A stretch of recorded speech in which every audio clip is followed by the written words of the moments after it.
नवरात्रीनिमित्त अंबाबाई मंदिराला आकर्षक अशी विद्युत रोषणाई करण्यात आली असून मंदिर परिसर उजळून निघालाय. काल तिसऱ्या माळेला 3.5 शक्तिपीठांपैकी एक असलेल्या करवीर निवासिनी श्री अंबाबाईची श्री तारामाता रूपात पूजा बांधण्यात आली होती. काल मुंबई उच्च न्यायालयाच्या कोल्हापूर सर्किट बेंचचे मुख्य न्यायाधीश मकरंद कर्णिक यांच्या उपस्थितीत अंबाबाई देवीच्या पालखी सोहळ्याला प्रारंभ झाला.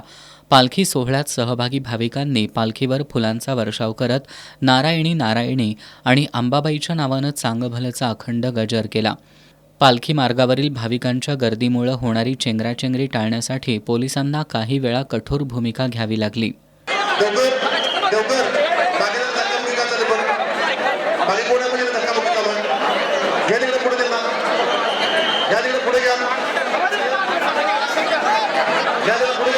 तिसऱ्या माळीला कोल्हापूरचे जिल्हाधिकारी अमोल येडगे यांनी अंबाबाईचं दर्शन घेतलं. यावेळी पश्चिम महाराष्ट्र देवस्थान समितीचे सचिव शिवराज नायकवाडेही उपस्थित होते.